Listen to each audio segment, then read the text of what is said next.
I can share too. Yeah, you can share. So I'm trying to figure out what's the problem with. Maybe let me go back again and see what is. What does it say when you try to share? Maybe I'm looking at. It looks like I'm logging into the wrong.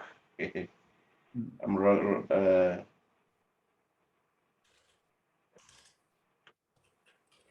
Let me see. It looks like I because I have multiple. Got it. No audio. Okay. Let me try to share again. Share screen. Okay. Yeah. I logged into the wrong Zoom. Start broadcast.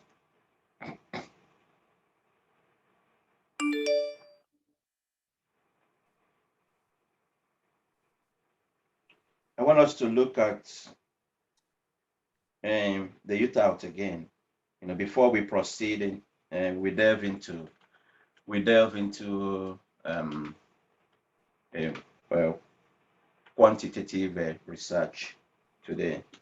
So I want us to look at. So I want you to familiarize yourself again. Do you have any questions about the youth out theory? Because we're going to look at the youth out. You need to have this at the back of your mind, because I will always make reference to the youth out. If you are giving in the exams, if you are giving a new model, use the youth out to evaluate the model. Use the youth out to evaluate whichever model they give to you. Understand, you've already known about the independent variables at the left, all the moderating variables down there, and then the independent variable, behavioral intention. Understand? And this dependent variable again, which is usage behavior. So performance expectancy has already been conceptualized. Each of them has their conceptualization, and performance expectancy is defined as a degree to which an individual believes that using the system will help him or her to attain gains in job performance. That is example of conceptualization. So when you are looking at any model they give to you during exam, look out for whether they gave a conceptual definition or explanation of what that construct really means. That is a conceptualization. Look at it very first. And then also ask yourself if they also operationalized. How is it going to be measured? What kind of scales do they have? Like you have the items, every construct have an item for measuring it. So you also ask yourself whether the researchers presented and look at the items. Ask yourself if the researchers, showed how they validated the items used in that model. Because validation of the item, that is the operationalization, which is about how it is measured, and the measuring scales, which are the items, makes for content validity. Ask yourself whether it has to be a very transparent thing. It's not just presenting a model without stating, making a statement of the relationship between the different items. Understand? Ask yourself also whether they were able to describe clearly what is the dependent and the independent variables. Understand? In the model. So where we usually have problem is operationalization. If you read the youth out, they would have in the instrument validation.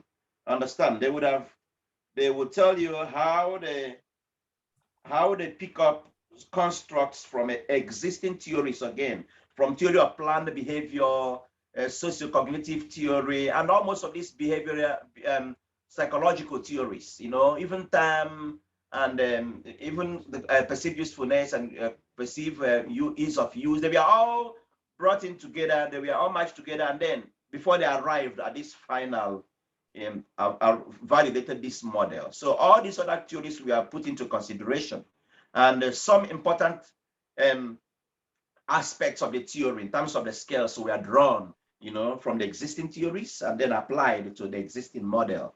Yeah, because this model came after the term model, the perceived ease of use and the perceived usefulness. So you pretty much will see like perceived effort expectancy is like a construct from perceived ease of use, effort expectancy, So I mean, ease of use, perceived ease of use, that is effort, free from effort. So you can see that they're all related, So these are the questions you ask yourself. Like in this model now, you see we have the dependent variable, which is behavioral intention. Let me say, or every other construct at the left are trying to predict, behavioral intention.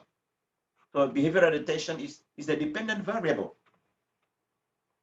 And then it is a behavioral intention. Once you predict the behavioral intention, once the relationship is significant, what it means already that the user will adopt the use of the system, that is usage direct. And then you see in this model that facilitating condition, that is when people have the support, technology support and support from the organization, understand, or have someone that helps him or her, in the use of the system, it's most likely, the person will adopt the use of the system. That's why the facilitating condition have a direct influence on the usage behavior. If you are using this model, you have to use everything in total. If you have any reason to drop any of the constructs, you have to give a valid reason, but usually you strongly advise not to do that. Understand? So I hope that is very clear. So ask yourself most of those basic questions, items they use in validating the construct and how did they come about it? Maybe one of the critiques will be, they came up with scales for measuring the construct. They didn't even do any pilot testing. They didn't do any pre-testing. Since they came up with, maybe they came up with a new construct, So if the construct is based on an existing theory, Mamrik, if the construct is based on existing theory, then they would have showed how it is adapted, to the current study. Yeah, Amrik. Sorry, can you remind me what the difference between pre-test and pilot test is? I forgot. They are basically the same. Okay. Pre-test and pilot testing is basically, they mean the same thing. It is a way of trying to, ensure that you have reliability in the constructs you are, in the scales you are using to measure a particular construct. And then these scales are usually, taken from existing theories and then adapted to the new theory. So because when you change the wordings, or when you change the wordings in the scales, you lose the original psychometric properties, So you lose the original psychometric properties. So you want to be sure that having changed some of the wordings, it still means the same thing as, originally conceptualized. So you still want to ensure it means the same thing. To ensure reliability, that's why we do pilot testing, to ensure you have reliability in the scales. That it means consistency, across various groups, that anyone who's looking at the survey questions understands the same thing. We gave an example the other day with football. Now, someone in Nigeria, football means soccer for them, but football means something different for people who are here. Football is a different type of game from soccer. But ask anybody about football in Nigeria, they say, oh, football, yes, we play football a lot.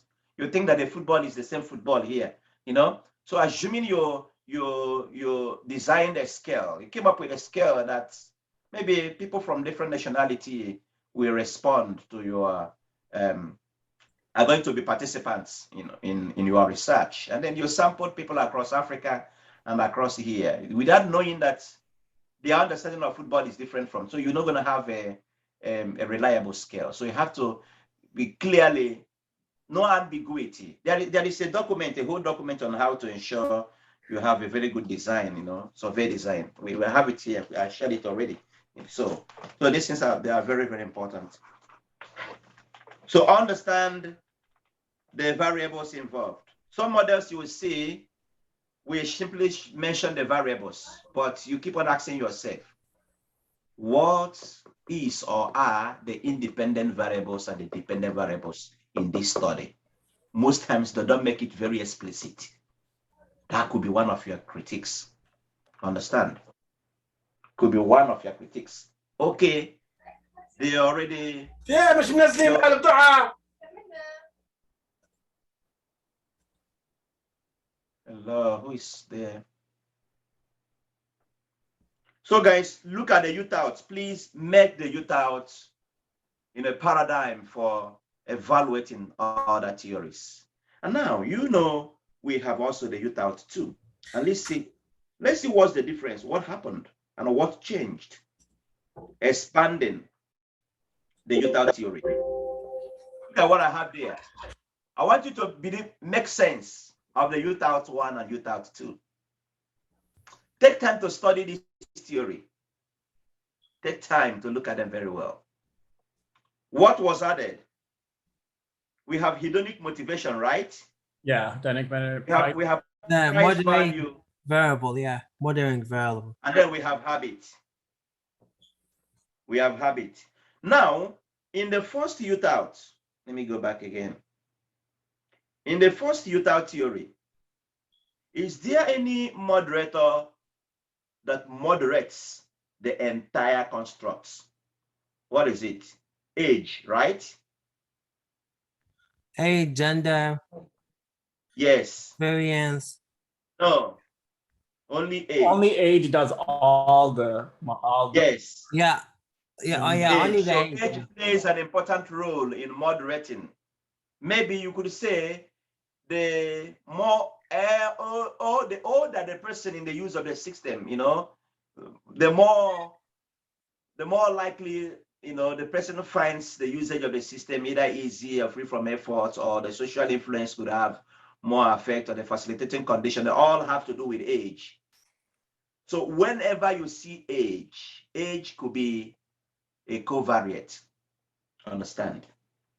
Sometimes you control for age. You mean like the co-founder variable?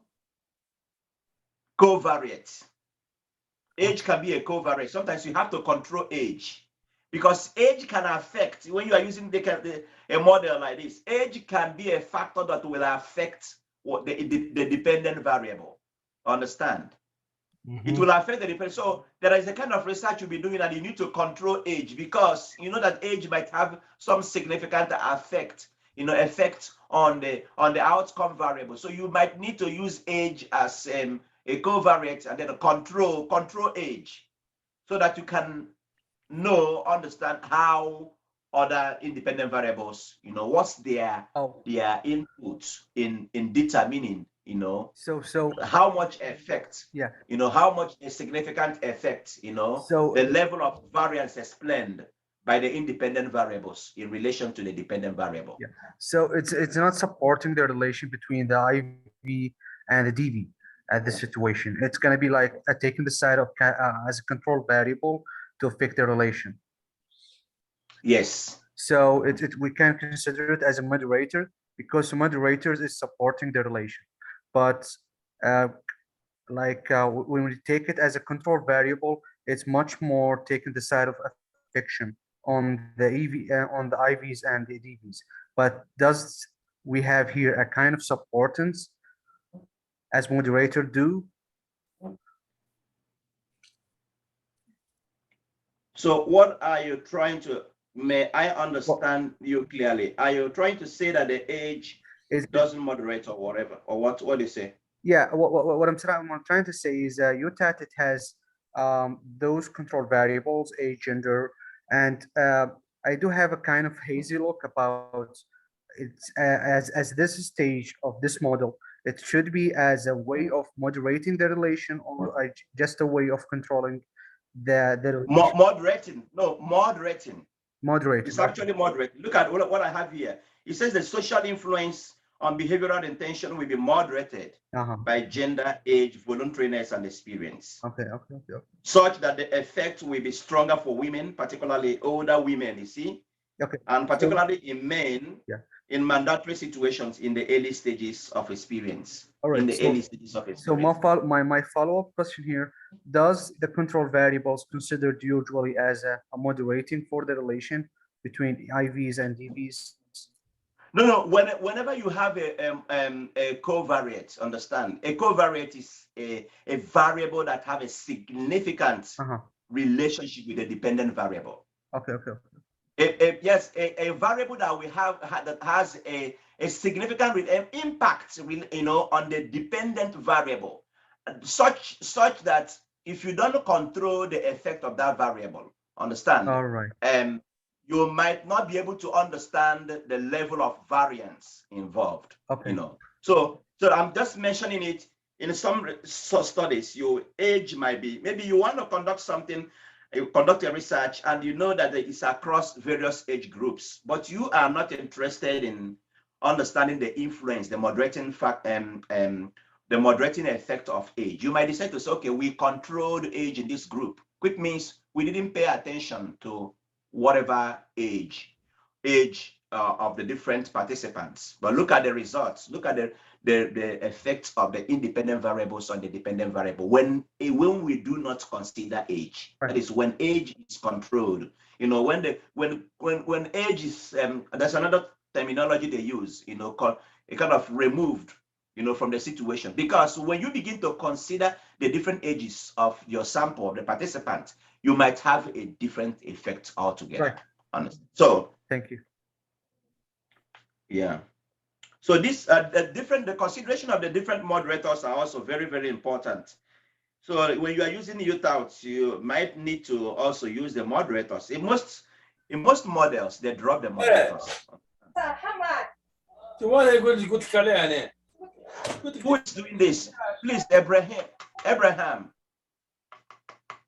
please, can you mute if you're not discussing?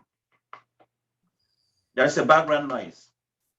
Okay, so I want you to, pay attention to this model again and begin to make some associations, and that's what I'm trying to do now. Then I quickly move back again to UTAUT 2, So Clement, what do you let's look at age now. Let's look at age. The effect of age. Age have a moderating on the it doesn't have any moderating effect except on one original construct of the UTAUT 1, only on facilitating condition. In UTAUT 1, facilitating condition have a direct effect on usage behavior, but not in UTAUT 2. Facilitating condition, now has a direct relationship with behavioral intention in UTAUT 2. And then we have additional construct, hedonic motivation, price value, and habit. And now you see, okay, facilitating condition has double relationship. It has still direct relationship with usage behavior and also behavioral intention. That's what you're seeing from this model. So have a dual relationship. And then habits also have a direct relationship on usage. The rest of the constructs, have direct relationship to behavioral intention. As it notes, moderated by age and gender, moderated by age, gender, and experience, moderated by age, gender, and experience. So all this experience moderates the three original constructs together with facilitating condition. Gender also moderates the original and the new added constructs.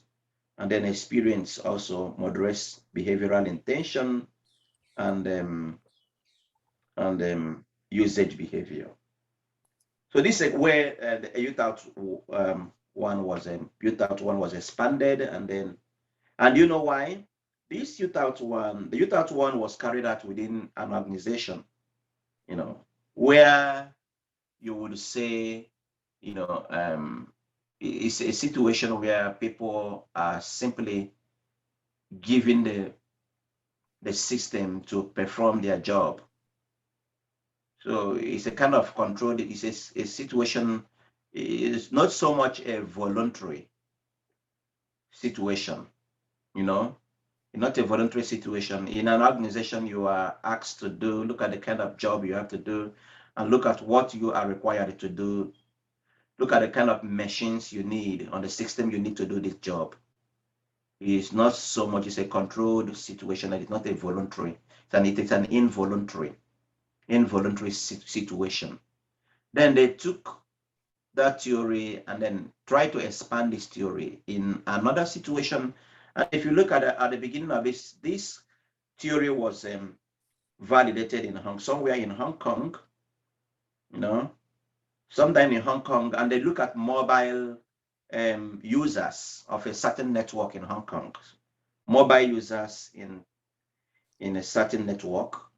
So it was a survey they conducted, and this survey was published in one of the leading media outlets where people can find the survey questions. And it looks like there is some remuneration for people who also took part in that survey. So they got thousands of respondents. They did a pilot test with a small group and then did the final.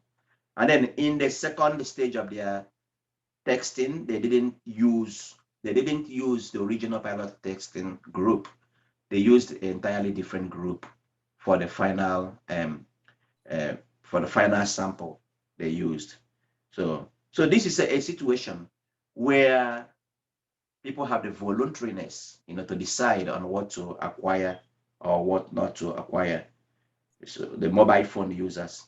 So they tested the theory and discovered that these other additional constructs play an important role. Pricing have something to do, because price determines a lot if someone can really afford something. It's no longer in a company where you have to buy, it is given free of charge. So this price value, the habit involved in using it. So when you look at how they validated most of these constructs, identifying the constructs to incorporate, the background, hedonic motivation. Let me give, for example, look at what they say here. Habit has been defined as the extent to which people tend to form behaviors automatically because of learning. They mentioned the original paper where it was conceptualized. You see, so all the papers and XMS in China and for here and for price value, all these ideas define price value as consumers' cognitive trade-off between perceived benefits of the application and the monetary, and the monetary cost. Look at the paper where it was originally conceptualized. So it is not something you just pick up a construct and without really defining what it means. We need to understand what this construct means when you are critiquing a paper, So we want to understand, what this construct means. And you see the references they made, to all those. And then I want to see hypothesis development and how they measured, the measurement. Most of these measurements are also taken from also previous research that has validated them. Okay, look at, they said the habit and automatic. Although conceptualized rather similar, the habit has been operationalized in two. So conceptualization is different from operationalization. So habit, okay, similar, has been operationalized in two distinct ways. First, habit is viewed as prior behavior. Look at the paper. And then second, habit is measured the extent which the individual behaves. Behavior is automatic. Look at the paper. So consequently, there are two key distinctions between experience and habit. So that's the emphasis on trying to ensure that the constructs are well conceptualized and then they are also operationalized. Behavioral intention in the UTAUT 1 and the UTAUT 2, behavioral intention has its own conceptualization, what behavioral intention means. And there is also, it has also measures. Remember, you measure. One of the mistakes I made, the first midterm exam we took in quantitative quantitative research it was a take-home exam. So when I was doing the midterm, at the point I was stuck and confused, researched some materials, got the actual what should be the correct thing, but looks like something is still ambiguous to me. So I decided to reach out to a fellow student, and then he ended up confusing me the most. And what was the confusion all about? The confusion was that I said the independent variables are used in measuring the dependent variable. Should I also measure the dependent variable again? Should I? Can you concept- repeat your question, Clement, please? The independent variables measure the dependent variable. Correct. Must you also measure the dependent variable on its own? Must you operationalize and conceptualize the dependent variable? I mean, if it's sourced from the independent variable, I don't think so. Yeah, you should. That was where I messed it up. And then I lost some points. The professor asked me, how did you measure the dependent variable? I said, oh, I didn't know. I was thinking that the independent variables measure the dependent variable, so why should I measure it? So if you look at these constructs in the UTAL, look at the construct. Behavior, usage behavior, is conceptualized and operationalized. Behavioral intention. So Clement, if you don't mind, yes, to interrupt you. This article you got from 501 or 504? this is 501. 501, okay. I don't remember we took this article though. We took the other one, the first one that, the other diagram, not this, the other article that they have the other diagram, not this one. No, both of them. You need both of them. You really need both of them. That's why I'm paying so much emphasis. We took this one, yeah, but I don't remember we got the other one. And this one, actually, this article we took, it was on midterm. He gave us this article and he gave us a question on it. We did not, it was not part of our study. And that's why I'm taking you to UTAL too, because most of the studies, sometimes you have to evaluate when you have a problem in the qualifying exams, and then you need to use maybe your prediction, because this model, technology model, is for prediction. It's for prediction, predicting the usage of technology. If you are to decide, because you have to make a lot of decisions. If you have to decide on which model should you use or which theory you should use, you have to begin to think about the context of this usage. The first one, UTAUT one, is within an organization, which is like an involuntary context. And this second one now we have, which is the expansion of the first, is within a commercial setting, where people have the voluntariness to decide. And that's why price value plays an important role.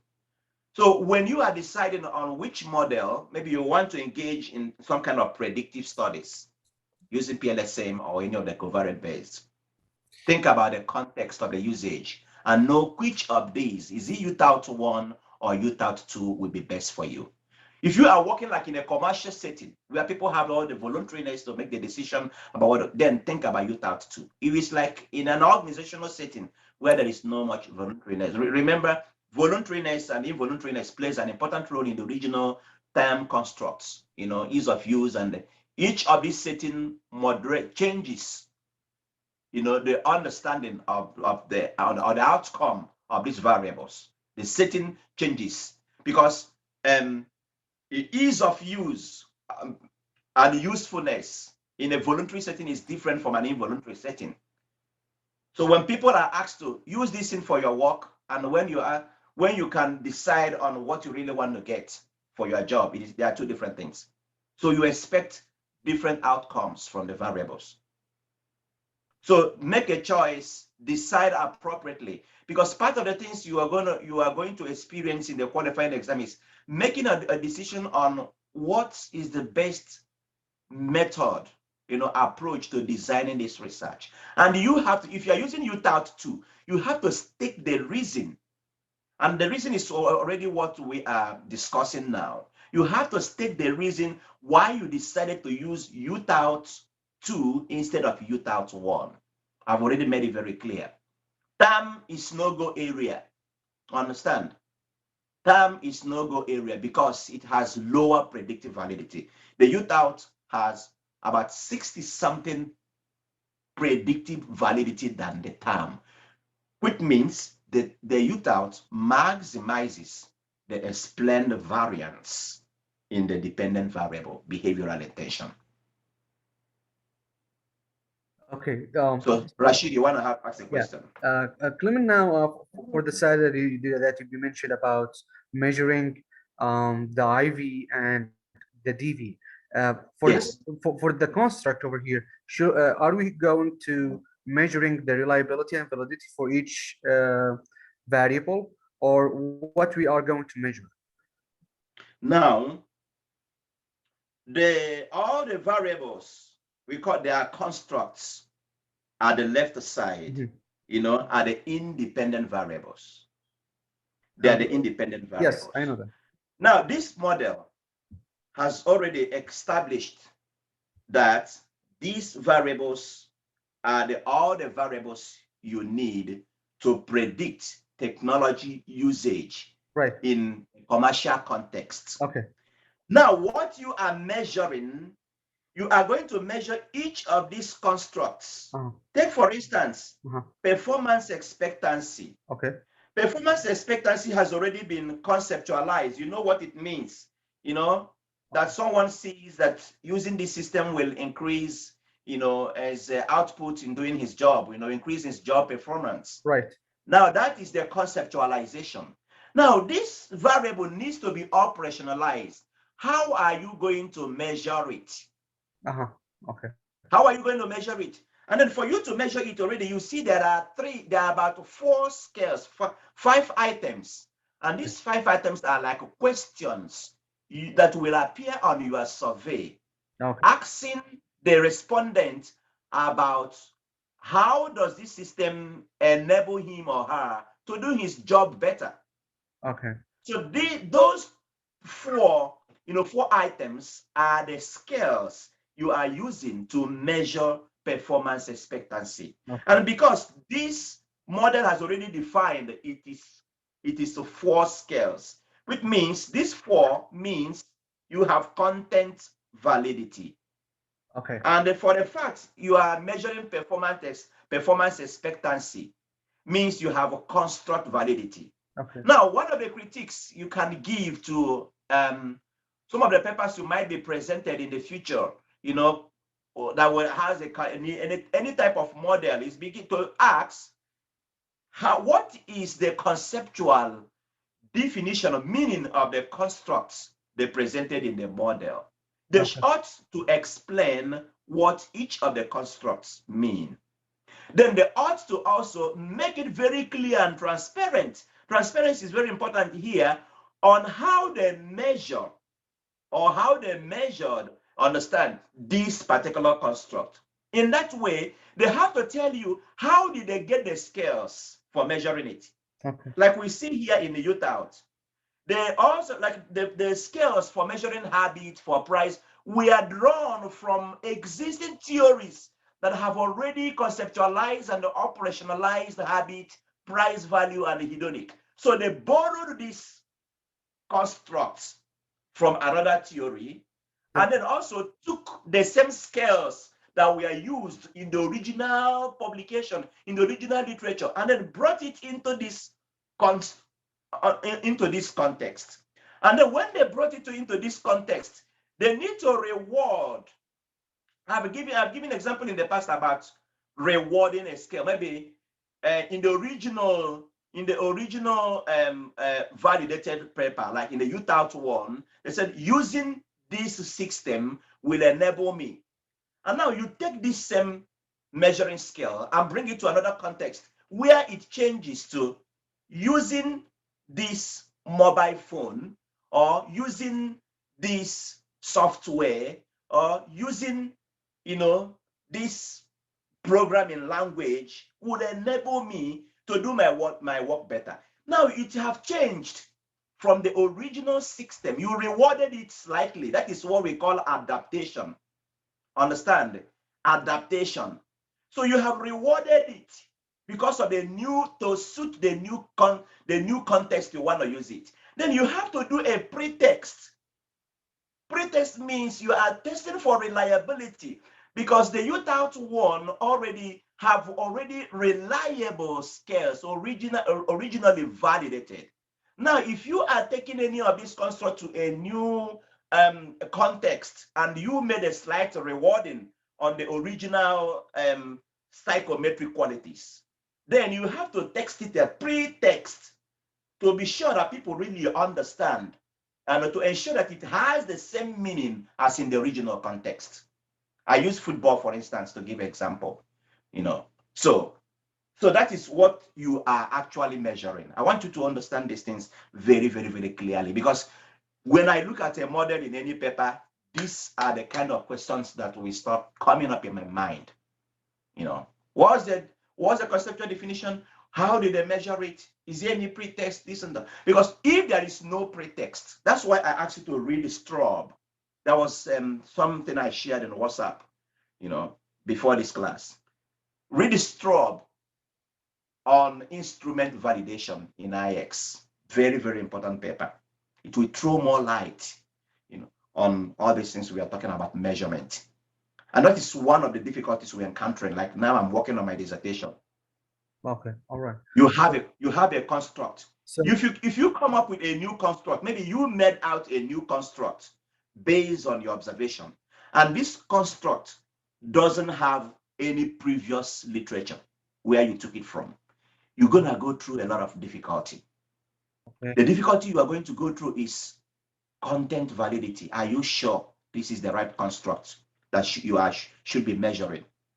How do you are the person that will come up with the original scales, and then it has to be pilot tested for reliability before you can use it.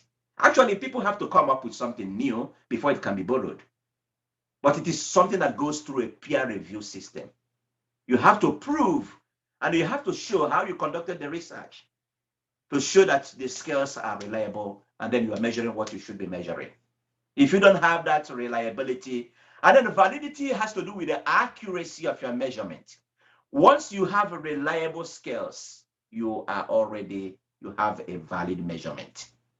If you have wrong scales, non-validated scales, then there's scales that we are not pilot tested. You can't convince anyone that you have a reliable or a valid scale. And you have to ensure this reliability and validity. Yeah, but so for example, we do have a kind of this construct.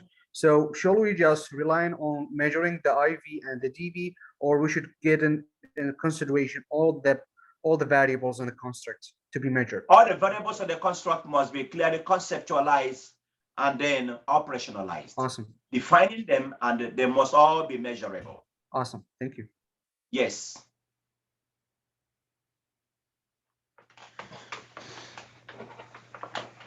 So you see how they expanded the theory. So what you see in most papers today is researchers take the original, the original UTAUT, the UTAUT one. You can add, based on your study, you can add other construct from any other theory.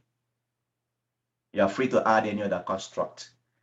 But remember the error of inclusion. Don't include more variable than the ones you have in the original model. So if you are like what we have here, 1, 2, 3, 4, and then they included 3 more. So you see a lot of studies. You can pick up anything maybe from psychology, from engineering theories, or any of the grand theories out there. in management theories. You can pick up any management theories and add it to UTAUT. If you think that variable, construct will define the relationship in the UTAUT, especially when you are predicting technology usage. I'm sure in the future, we might have UTAUT 3. I'm sure it's coming. And it's going to be a different context, or perhaps the same context, as in UTAUT 2. So this theory model is still growing. Actually, one of the paper I've been working on, I was using the TPP model. So for the You're using, can I get it? You're using the theory of planned behavior? Yeah, theory of planned behavior. So actually, for the sake of that topic, I was taking I was forced to have the mediator, which is what is the TPP is the intention. So for my study, it taken to have it as a DV, not as mediating the relationship. So at this situation, do you think is a way now I'm changing the construct of the TBB now as it should be like TBB2 or TBB1 or just No. no. But are you trying to do some kind of prediction? Right. Or Right. If you're doing that some kind of prediction, why not go for UTAUT? Because the theory of planned behavior, is already subsumed in the UTAUT. Right. Right. Yeah, and the UTAUT already replaced all this theory. If you look at the original consideration before they came with the final values in the UTAUT, I would advise you to use UTAUT. UTAUT would be a good deal than using an old theory that doesn't have that kind of predictive validity as the UTAUT. Yeah, UTAUT should be. Yeah, you're right. But my question is, since I'm like regard for the sake of the topic, sorry, for the sake of the context, I'm just I made the intention, which is the mediator and the TBB model to be as a DV in my. Okay, intention is a DB in your model. Yeah. Which is consistent with previous research, right? Uh-huh. Yeah, because that consistency is you don't come up. That's one thing we mentioned last week. Okay. If you are building a new theory, a theory also must be consistent with kind of other theories. Must not be contrary to already what is acceptable, in the particular field. Oh, so it's not taken away as a developing the theory at this point. You can't take behavioral intention and make it a dependent an independent variable. No. It will be contrary to the accepted norm, based on this model. Okay. Yeah, so it has to be the intention in the theory of a planned PB more should remain the dependent variable, because every other variable in that model is trying to predict intention, Right. So theory of planned behavior. So intention remains the dependent variable, the criterion variable in that model. If you change it to a behavior, then it is incongruent with existing research. Okay. Okay. And then it's like a wrong or do I call it wrong operationalization? If you decide to move behavioral intention to the left side of this model, then you destroy the whole model. Okay, so it won't be as a side of developing the theory at this stage, right? Yes. It won't be. It's not gonna be a developing theory since I'm moving the use UTAUT instead in that project. Understand? Use UTAUT in that study. Awesome. It will be easier to avoid the critique. When we use the term, myself and Professor China, when we use the term, we were thinking that term is still good and valid, understand, because we studied here. Little did we know that reviewers no longer accept it. Mm-hmm. But it's still being taught, All right. So it's still being taught in class, but they don't accept it in practice. Okay. That's one thing about theory and practice. You taught something in class, you want to apply TAM to a study, they say, oh no, we don't accept TAM anymore. It is outdated. All right, awesome. Thank you. Yeah, yeah. I think we are all clear about. This is one of the greatest challenges you encounter in most papers. The problem of operationalization, conceptualization, the model, looking at things. So that's the kind of things you have to look at. If they made sense of the model, then every other thing falls in line.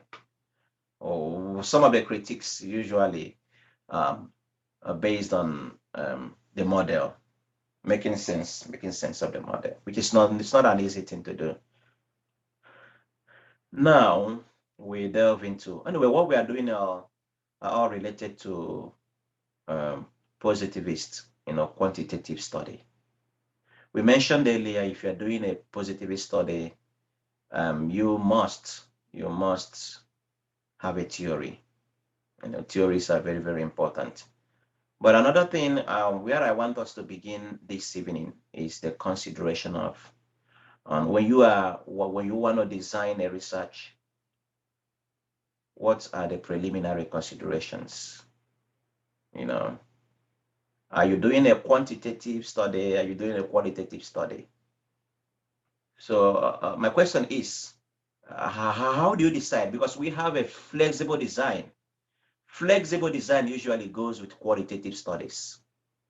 We also have a fixed design, which has to go with quantitative positivist studies.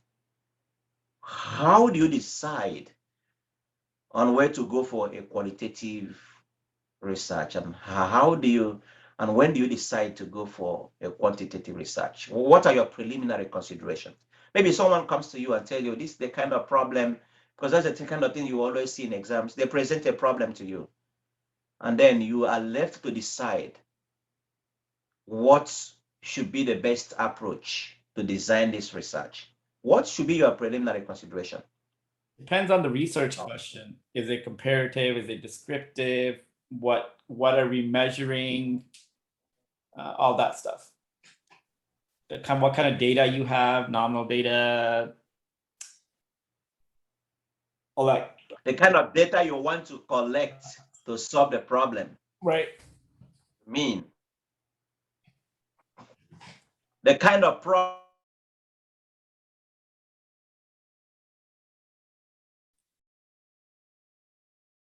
Clement, you're muted or frozen. It's frozen. Can you hear me? Yes, now. We can now hear you now. You were frozen Okay, for. can you hear me now? Yes, yeah, I can see it. Okay. My internet connection was unstable. Yeah. What are based on the problem that you want to solve? So, Based on the problem that you want, I want you to think, reason on the level of problem before we go down to data. yeah. So for example, if you think like applying an artifact at the situation to solve your problem, you're gonna take the side of generalizability to make this solution much more validated at the same time. Or you can take a kind of approaching with interviews as a qualitative to mix the method to relying much more generalizability and depth into your outcomes. So as a way of kind of connected and a harmony between the construct that you are going to apply to solve your problem, relying on your data analysis. Yeah, I agree with what you said, but there is something more on the level of understanding the situation of the context of the problem. What you really want to solve before you go into the level of generalizability, constructs, and the measurements. There are some preliminary consideration. Looking at a problem, looking at a problem, there are some things you need to consider in solving a problem. So, for example, if you are going to an adaptation problem, acceptance problem, investigation problem, or is that a way to trigger your approach? Yeah, okay. let me come this way. Okay. You have a problem, and this problem is something very new. You think about, is there any existing theories that can really help me gain insight into this problem? So maybe there are not, or there is not a single theory out there. Now, what is the interest, my interest in the problem presented? Is it a kind of problem I can structure to answer the question, to solve the problem? Is there existing literature, existing information about this problem? Or is this something completely new? Does it require, can I really be able to control the situation? Do I need like an in-depth understanding about this problem? Or do I need to maybe understand it from the level of generality? You know, positive studies, quantitative studies is interested in the generalities, interested in numbers, assumes that reality is stable, that you can collect data and analyze them numerically. And you realize that this kind of thing will not work in your own situation. And you don't even have an existing theory. And moreover, it requires a kind of, it's a contextual problem where you need, the problem is tightly coupled with the context. And therefore, understanding the problem and solving it better, you know, the context will throw more light in helping you to understand the problem. And the solution you are trying to profile is tightly coupled with the context. If the context comes in, you are thinking about a flexible research. You're thinking about qualitative research, because qualitative research goes in deeper to understand the problem. Quantitative does not. Quantitative is a fixed design, which means fixed means there must be an existing theory already to explain what you want to do. And then the data you want to collect, you are not so much interested in how people feel, their understanding, their context. That is not your interest. You really just want to understand what is going on, their factors affecting whatever is going on that level of generality. You are not going in depth to understand the problem with the people, with the members of the organization. You really want to study the organization from a more general perspective. And you have a theory, and you are interested in collecting numerical data. So you want to design the research using a kind of survey. You put out a survey there, and then they answer the survey, you analyze the survey, or you're doing some kind of experimentation.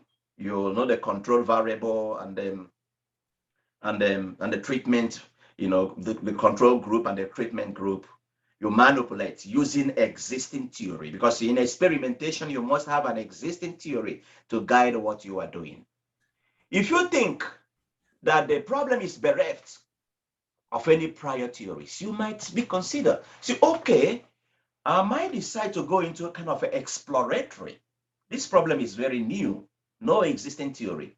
I will delve into a flexible design so that I can always change things along the line, move back and forth until I really understand what is going on.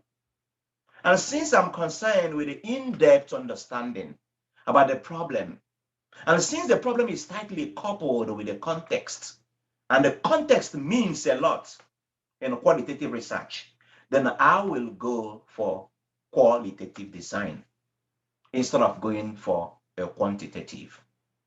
These are some of the primary, before we go to the level of data, generalizability or other things. These are the kind of things, you know, that first comes to your mind, the kind of problem you want to solve. It is a real world problem. In real world problem, replication is much more difficult.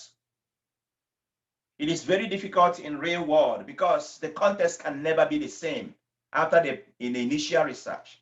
Things are always changing. Things are always in a flux. If it is a kind of case study, you don't have control over the situation. Things might change at any time. If the administration changes, you might even end up not completing your research. You don't have control in the real world. But if you want to do like a research where you have control of the variables, the control group, or you have some level of control, a kind of a lab where you can actually decide, where you can make some assumptions prior to starting the research, then you go for positive study, quantitative study.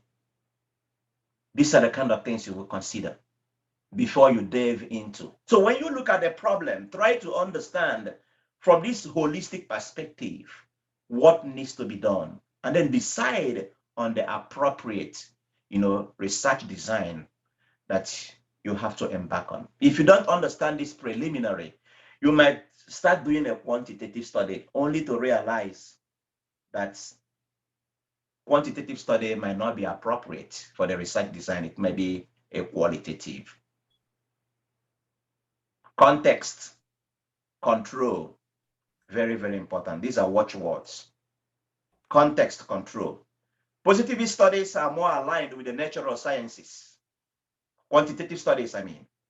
Quantitative positive studies are more aligned to natural sciences, where you have some degree of control, where the variables can be controlled under contingent conditions, where you can make an assumption prior to beginning the research. If you are dealing with a real world problem, people in an organization, now, let me mention this again. You also have to think in this direction. Do I need to design something to solve their problem? This is another way you think. Do I, is the solution to this problem requires my building something? You might say, okay, design science research might be the best way. It's a methodology for doing research in IX. Because if you are not building or designing something, you are not doing DSR. You must be designing something. It may be an instantiation, like an artifact, could be a phone or a gadget you are building. It could be like also a framework, understand? You are coming, it could be a new methodology that makes things easier. It could be an algorithm, but you are putting out something out there, not trying to solve problem from a conceptual perspective, but you are building something. You're designing an artifact. For if the problem requires designing an artifact, you go for DSR. Then in DSR, if you are doing DSR, you can still use qualitative and quantitative research methods to evaluate the artifact. You can still use interview to ask them about their experience in using the artifact. You can also measure the usability of the artifact using already predetermined scales. Where most students usually get it wrong is they mix it up. They propose a qualitative design, a qualitative study in the name of design science research. In design science research, your artifact starts at the center, and the context with the problem you are solving is related to a particular domain, contextual domain, and the problem you are solving is for the particular domain. That's why generalizability could be a problem. And in qualitative research, generalizability is also a problem. You cannot generalize in the same way you generalize in a quantitative study, where you draw a population, you draw a sample from a population and generalize across the entire population. In qualitative study, you generalize from the context to theory, from case to theory. You can also generalize to similar context, which means if the research was carried out in a hospital, let's say in an emergency ward, your problem can be generalized to other emergency words, tightly coupled to context, but not across a population where you kind of make an inferential statement, that's because we have 300 sample, then the entire population of 1,000 is also affected. There could be a lot of problems, understand, with regard to your sample and the randomization, how you draw the sample and the other measurements. So, but generalization is possible in qualitative study, but it is from case to theory. Can establish a theory. That's why we have grounded theory, grounded on the empirical data collected within the context. And you can also build a theory. It's usually exploratory, inductive approach. So qualitative research methods usually use the inductive way of building theories. In quantitative, we use more of in deductive, because we have a hypothesis drawn from a theory, the hypothetical deductive method. So these are the things you need to consider, before delving into, any questions about this original consideration. So what do you think about, you have someone comes to you with a problem and tells you, we are having this problem in our organization. And then that reminds me again, something just came to my mind. Most times the kind of problem that you want to solve might require not just your theoretical knowledge as a researcher. It might also require the involvement of practitioners in the field. So that to understand the problem you are solving better, you require their input. So the practitioners also become co-researchers in solving the problem. And that's when you go for action research. You go for action research. And action research in DSR, the artifact evolves within the organization. The artifact evolves within the organization. So you design, build, intervene, and evaluate. Action, design, research. In qualitative, we have action research, which involves in organizational intervention. Now in DSR, it is action, design, research. You are building the artifact with the cooperation of the practitioners in the organization as co-researchers. You come with your theory. They come with their practical knowledge. You marry theory and practice, and then the artifact evolves within the organization. You are building at the same time, evaluating, building and texting within the organization. So you also have to think about this. So like we've mentioned 3-4 things that needs to be considered before you delve into designing a research. Think about what's the problem that you are asked to research. Think about the problem and know, as a researcher who have a holistic view, about how a problem can be solved, and then decide on the appropriate methodology. But usually, when you are doing in the qual exams, if you are taking 504, you design your problem. Usually, they give you a 504 problem. If you are doing a qualitative 503, the problems you are going to be presented is a 503 problem. Most times in qualitative, they ask you to do like a not a mixed method research, but they ask you to, using a problem, design a both quantitative and qualitative. They want you to compare the qualitative and quantitative in 503. Using the same problem, how can you use this qualitative problem and then design it? Maybe the initial question may be, let's say, assuming it is a case study question, which usually, asks how and the why questions. Say, how does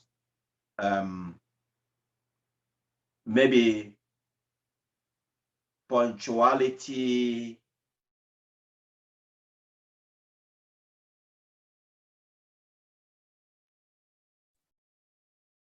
Yeah, actually, it's been frozen. I don't know.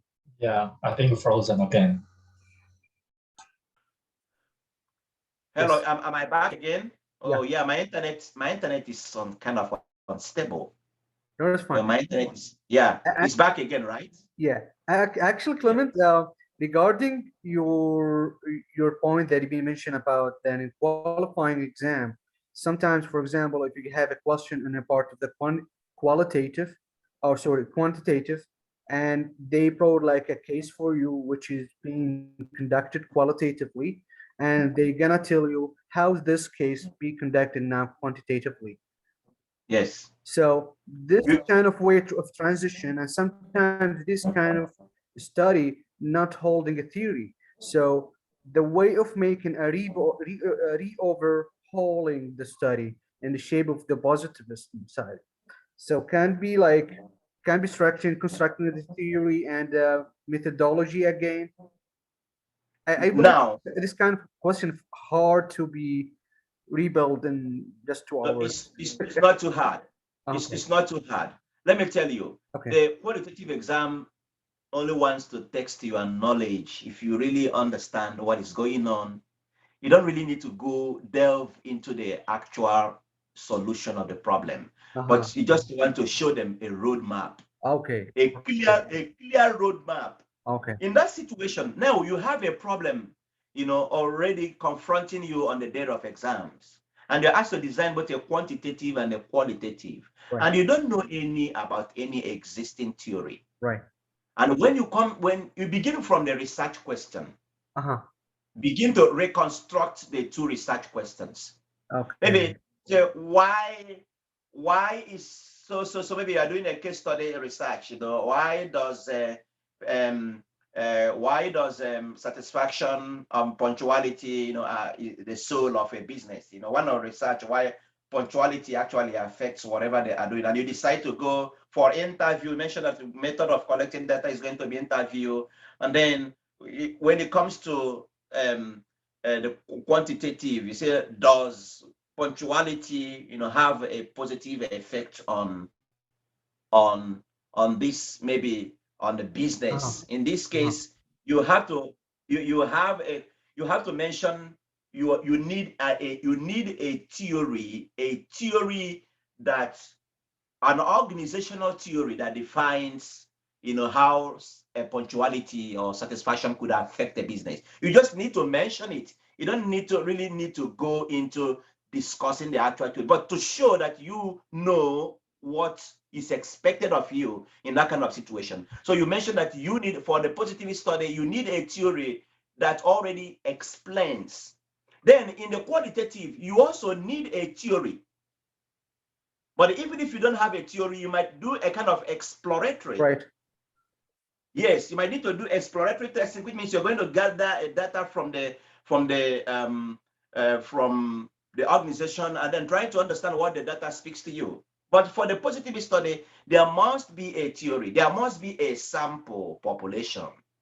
You must have a sample. You must draw a sample. You have to mention you need a sample. You have to mention you need a theory from where you can deduct, deduce whether punctuality really affects. You have to gonna define your dependent and independent variable, and the research question might change to what factors or how does this affect this, while in the qualitative it may be why. So your research question should signal the difference between the two at the beginning, and then you mention what should be the composition of each of these researches. For the quantitative, you must have a theory to guide you. Qualitative, you also must mention you need a theory, but the theory might be a kind of exploratory way to understand better. In the quantitative, you are doing a confirmatory. You want to confirm whether the punctuality, which is maybe your independent variable, really have an effect on something in that business, which will be a dependent variable for you. So this is the way you design it so that it will fit into the positivist for the quantitative, and then inductive approach in the qualitative. And you have to define what approach you're going to use based on the problem at hand. It might be a case study, it might be an action research, might be an ethnographic study, you know. So you have to decide looking at the data you are presented, you must mention which type of qualitative study you are doing. It may be a case, you know, maybe an ethnography, it may be an action research. So it may be a grounded theory. You have to mention what you want to do. Be very explicit in discussing that. So these are some of the things, some considerations. Is there any question you have about what we have discussed so far? What I'm saying, does it make sense at all? Yes, sir. You hear me? As a conclusion for what did you say, I can understood that the fixed design is actually confirmatory, and it's going to be tested theory, and the qualitative with flexible design is the exploratory, which is a developing theory. Is that correct? It's correct, but you can also have a confirmatory. Yeah. You can also have a confirmatory case study in qualitative. In that case, you have a theory and you want to confirm, but it is very rare. Okay. It's very rare, but there is, yeah, you have to know it, that there is a confirmatory, that a case study could be an exploratory case study, it could also be a confirmatory case study. If you're doing a confirmatory in a quantitative, which means you have an existing theory, you might not be measuring the construct, but the theory provides you a lens to understand, you know, what is happening. You want to see if the data fits to the existing theory. So we have a positivist case study. Yes, that's my question now. You just get to. Yes, you can have a positivist case study, which is a confirmatory, but rarely you see it in research. If you read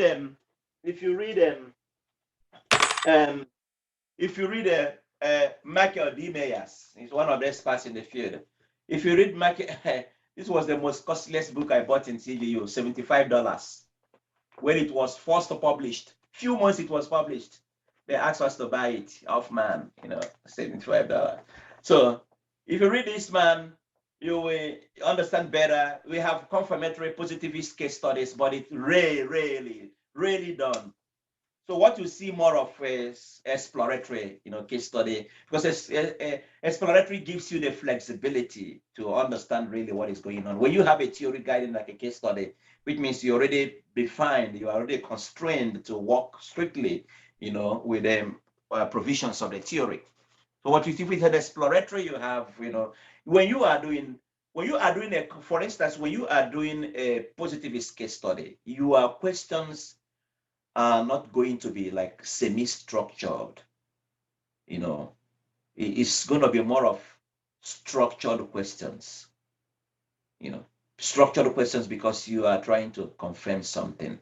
And you know that structured questions are not usually used in qualitative studies. It's more of semi-structured, you know, where you can ask a question and get some response, and then on the grounds of that response again, you know, ask further questions, you know, in that way, you know, the discussion evolves and then you get information, the data you need to collect. So when you are doing a kind of positive case study, your question is going to be more of a structured, because if you use a semi-structured question, then you may end up gathering, you know, gibberish data, because it won't solve your problem, because the people will continue to talk and things that are unrelated to the question you're asking.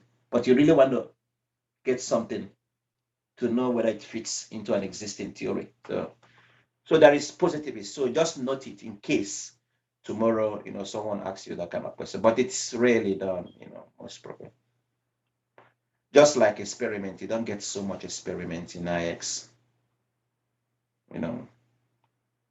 Sometimes people argue theoretically, you can argue theories. Yes, I can do experiment. But when you think about doing the actual research, then you know that doing an experiment, having a control and a treatment group is not something you just wake up from your room and then jump into. If you want to do that kind of thing for a dissertation, then you have to think twice.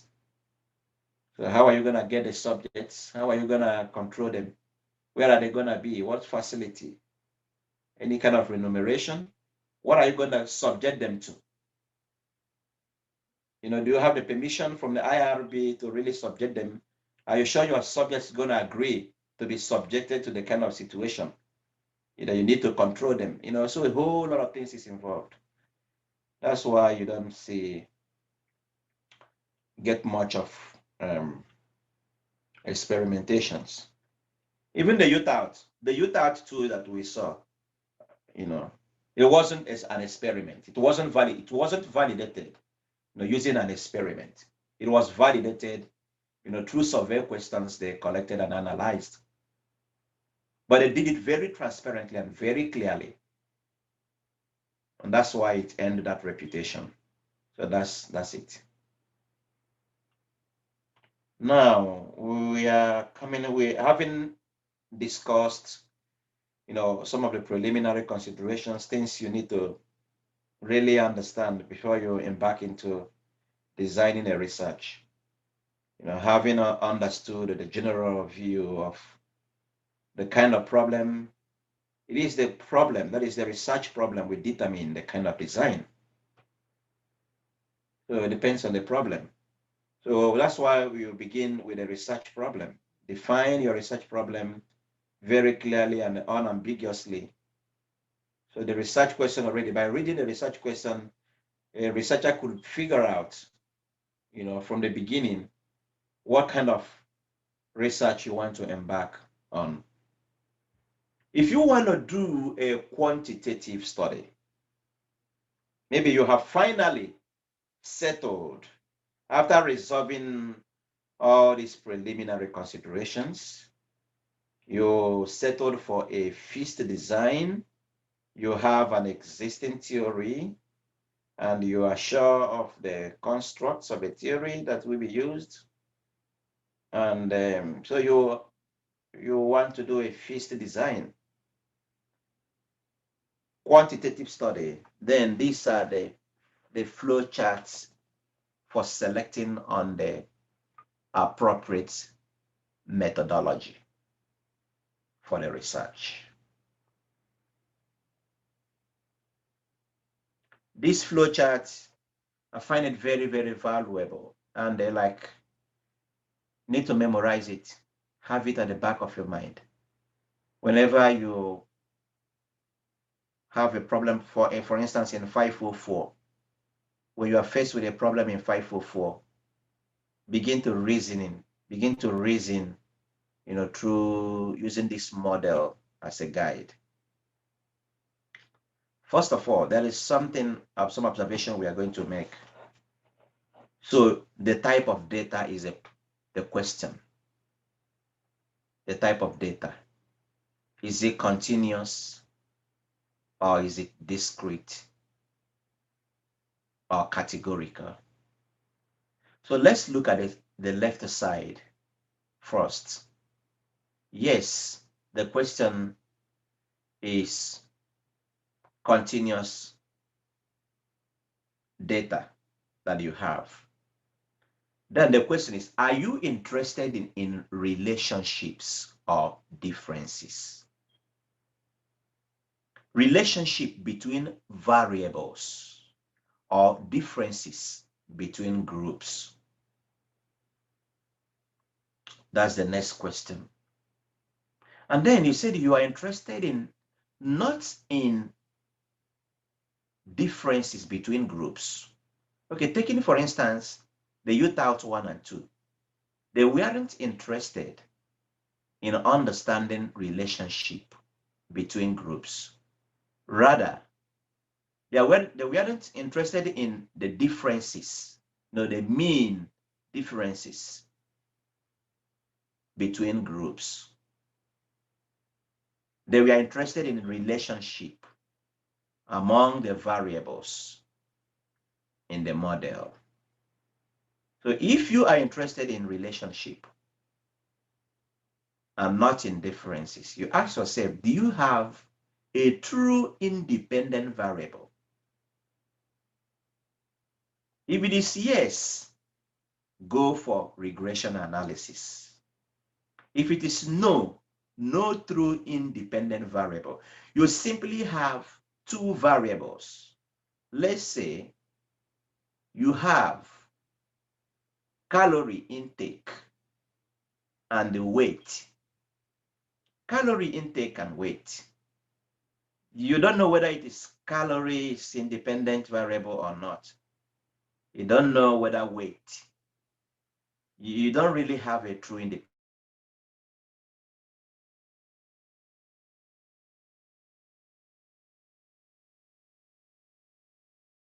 We lost your voice. Clement. Oh, can you hear me again? Yeah. Oh, yes, the internet is fluctuating. I don't know what's the heck with this. So guys, I want you to be paying attention because this chart is going to make or mar you when it comes to research design.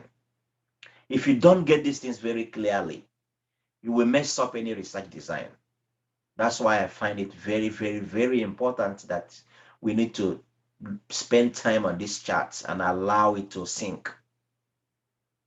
You don't have any independent variable, true independent variable, but you have like two variables usually in a correlation analysis. You have like calorie intake and weight. And when you are doing a correlation analysis, you have the Pearson parametric and the non-parametric in the Spearman rank correlation. Usually what we do is a parametric. Most of the examples you have seen, during 504 course, we usually have Pearson R, parametric, non-parametric. So if you are doing the correlation analysis, the parameterized, which means you involved some, calculation, some variables that needs to be computed, that needs to be understood, some assumptions to be made, or there is no assumptions. So you are not interested in the causal factor between these two variables. You just simply want to understand their relationship between calorie and weight. Maybe research have shown, that calorie intake, impacts have significant effect on weight. And Pearson R correlation is usually a point in a scale. It is usually either in a positive or negative correlation. Or positive correlation when one increase in calorie intake also increases weight. So you say that it's a positive. Negative, with this one increases and the other one, decreases. You can study more about correlation. But at this point in time, at this level, correlation has nothing it's not causation. So in the qualitative exam, most times you are asked to design a non-causal. If you want to design a non-causal research, you might start thinking about relationship and start thinking about correlation, because correlation is not causality. And you don't have a true independent variable. If you are not sure, usually how do we know about dependent and independent variable? Maybe through literature. And most of the constructs that you even find in the regression analysis are, have been tested through correlation to show that they really have an effect on the dependent variable. So if you have a true independent variable, then you go for regression analysis. Regression goes further than correlation, because in regression, you're trying to understand the causal factors, responsible for the observed effects.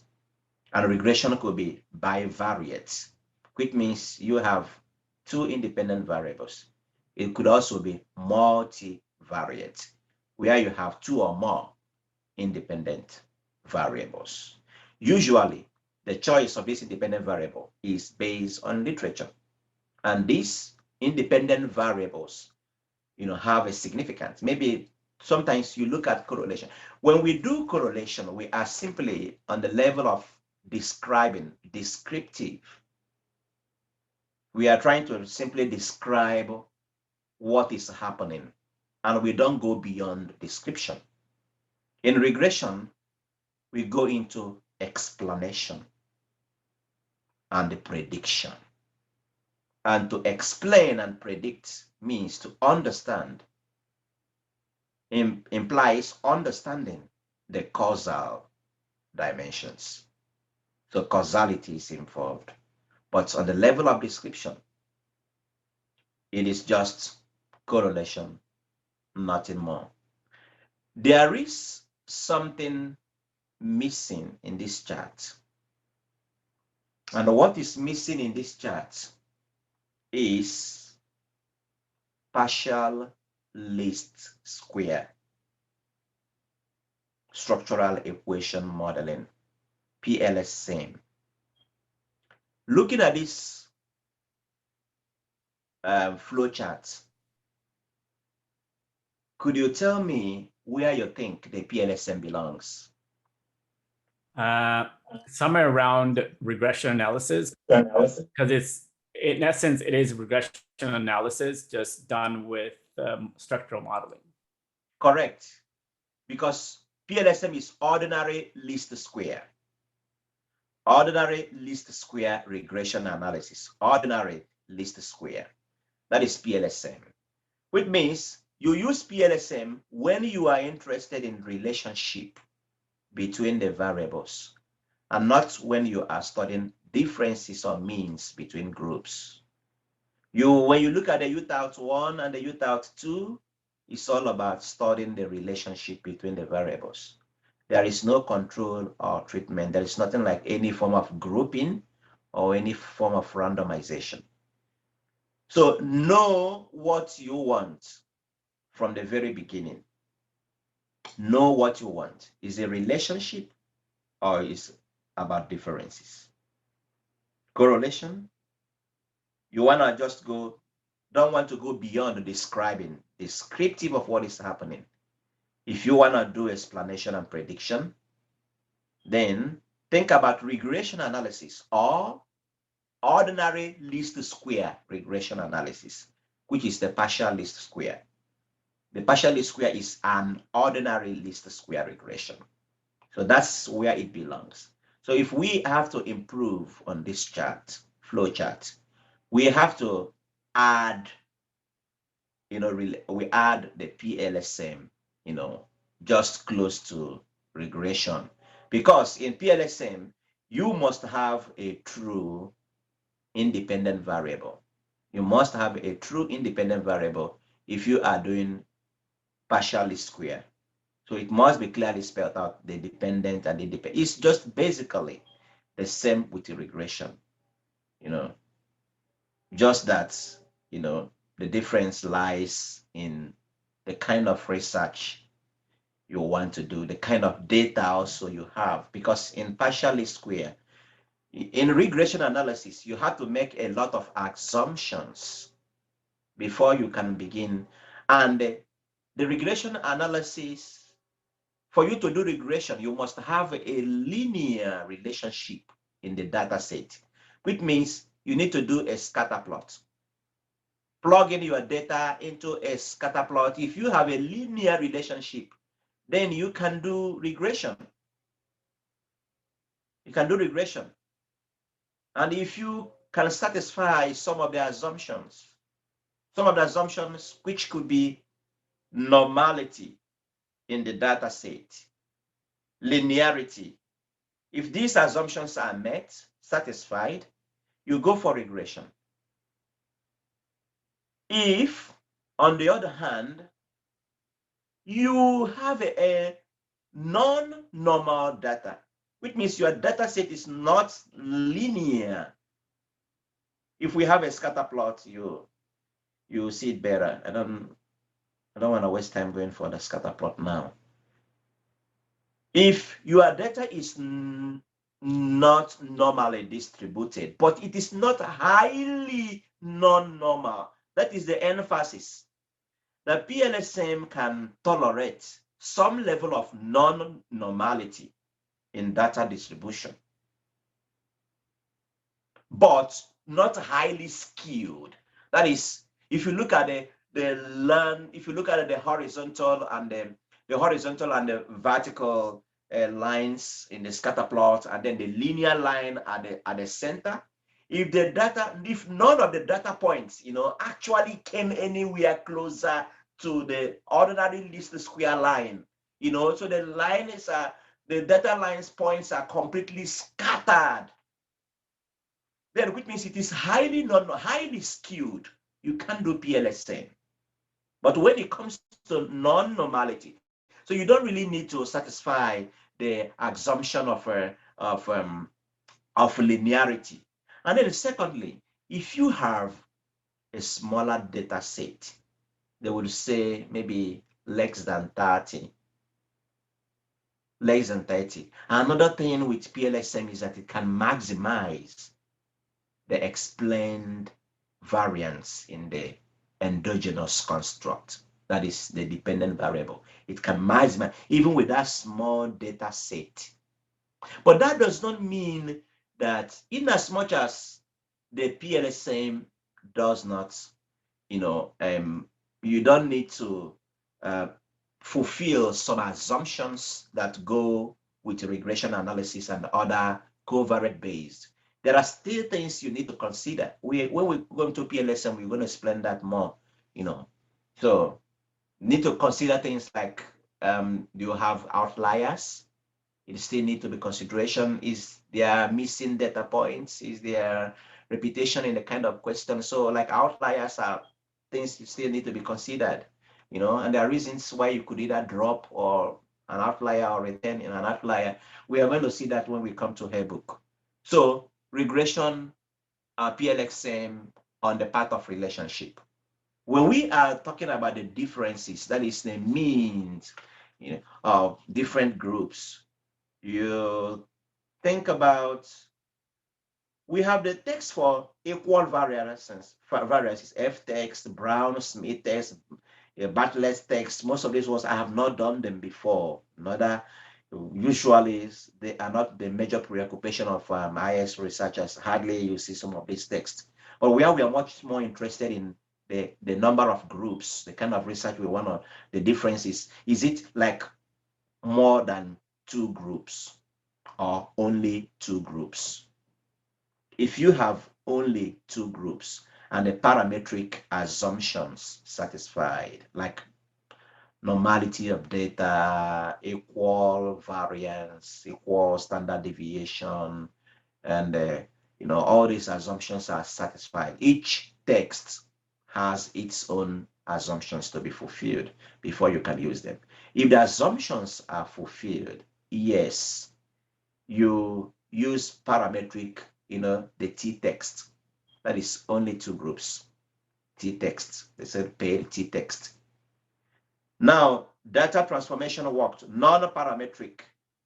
What we usually do, and what we see most is the parametric. The data transformation here and the non-parametric, Whitney, most of these texts I've never seen them in any research paper. So our major concern is, if we have only 2 groups, then you go for parametric t-text. More than 2 groups, parametric assumptions satisfied, you go for ANOVA. If not satisfied, Kruskal-Wallis. We do more of parametric text in IX. If you have observed that, there's no much emphasis on most of these Kruskal-Wallis, Dunes test. Here is ANOVA. That's why ANOVA is very bold here, because that's where most of our research is, the methodology we use in most of the research is in IX. Parametric assumption, more than 3 groups. You think about ANOVA and the rest, the MANOVA and the, MANCOVA. You know, the ANOVA, the ANCOVA, the MANOVA, the MANCOVA. So they all belong to this area. So if significant, usually ANOVA will tell you there are differences between the groups, but wouldn't show you where the group lines, you know, doesn't tell you where the differences lies among the groups. So if it is significant, you do a post hoc test, example, Tukis or Bonforani, and that will help to tell you where the actual differences lies. So from here, if the parametric assumptions are satisfied, you can now add ANOVA, ANCOVA, MANOVA, MANCOVA. So they all belong. So there, when you have more than 2 groups. So if it's only 2 groups, go for T-text. More than 2 groups, go for ANOVA. If you are doing an actual research and you want to use ANOVA, usually all this works with experimentation. You have to know when you are using these means between groups, you are most likely be doing experimentation. It could be through experiment where you randomize assignments to different groups, the control and the other group. So if you are not doing an experiment, if you are doing a quasi experiment, which means there is no random assignment, you know, you're not doing assignment, you are using the existing group setup to do your research. So most of these, and they are NOVA, they're all focused more of experimentation. So where you have a control and a treatment group.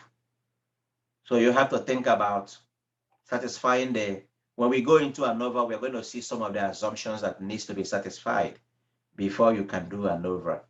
Then think about these groups. Where are these groups? Where are you going to find the groups? How are you going to assign them to these 3 groups? How are you going to study the groups? So it's really something, you know, research is not an easy task, especially for us students. So the most important thing for you is when you are confronted, you know, I would call it a confrontation. When you are confronted with a question in exam, and then you have decided, maybe it is a qualitative 504. So if it is a 504 question, you already know that you are going to do a quantitative research. You know, because I wouldn't see any reason why you will propose a qualitative study in a 504 exam. So it has to be quantitative. So in as much as it's quantitative, that is what you are going to reason through this flowchart. Begin to think about the type of data you have. So the parametric assumptions, for instance, said independent, unbiased samples, data normally distributed, equal variances. That is the parametric assumption that, you know, is applicable, you know, to all these the parametric tests. They are ANOVA, MANCOVA. So some of them assumes they are independent variable. You must have a true independent variable. You must have unbiased samples, data normally, and then equal variances. Take time and look at this chart again. Is there any questions that arises in your mind? I can picture this, even if I'm sleeping, I can picture this flowchart. It helps me a lot to ask the first question. What am I interested? Relationships or differences? And what is this research all about? Because learning how to choose the best, we are still going to go more into when to use most of these tests. Because I believe that this is here the book, because in the quantitative exam, they're not going to ask you to do the actual research, all the intricacies that is involved in doing an actual research. They really want you to prove that you know what to do, that you can at least choose, prove that you know the right research method appropriate for the question you have, or that you can suggest the appropriate method to redesign a poorly designed paper. So, and you have to give your reason, every bit of information required to convince whoever is going to grade that exam why you consider this appropriate. Maybe the researchers are interested in differences, and instead of working with groups, they are thinking of doing relationships. Then you critique, or looking at the kind of data they have, you know, but think that their data, they don't have a true, that's what why I said earlier. When you are doing a 504, please always state, define your variables before you begin. That will make or mar your answers. If you don't define, if you just go into answering the questions without, first of all, it's showing that you have a true, you see the emphasis here. Do you have a true independent variable? It makes a whole lot of sense. If you cannot make sense of the model, they are dependent or the independent variable, then you might consider if they are using the appropriate research design. And if you are answering a question and you fail to state your dependent and independent variables in your own model, if you fail to state them, that which means nobody knows whether you are interested in differences or relationship. So always remember, whenever you are looking at a model, figure out the variables involved. When you do PLSM, it's going to make a whole lot of sense. When we do the structural parts, you know, of the PLSM, we have two parts of the PLSM, you know, the outer and the inner part. So the outer part of the measurement, and then the structural parts, relationship between the variables themselves. That's when you are going to define, because we have to know which. Usually you manipulate the independent variables, right? That's the variables you manipulate to know what's their result or the outcome on the dependent variables. Okay, so Rashid, you raised your hand. Yeah, actually about when we see the model over here taken to the side of the relationships. So do you have a true independent variables? So when we have a construct that hold two independent variables or three independent variables, should we like constructing what the one who predicts the the problem to be solved from the DV? You mean you have a model that have only two More than independent one, variables? yeah, more than one DV, for example. Okay, more than one. Sorry, IV. Okay, more than one IV. Okay. Okay, you have a model that have more than one. If you have an IV and you can truly define that it is an independent variable, then that model must have a dependent variable. Okay. Unless you cannot prove that these are truly independent variable. In that case, you might be doing like correlation. You are interested in understanding the relationship between the variables. You are not doing any explanation or any prediction. You can work with such a model, but not as regression analysis. It could be a form of correlation.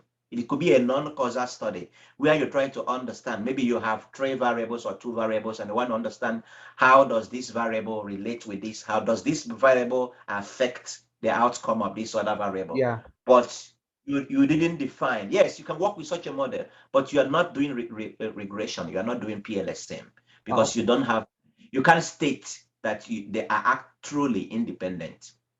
Yeah, because honestly, I was confusing about, is that mentioning the singularity of the construct or something about the amount of independent variables?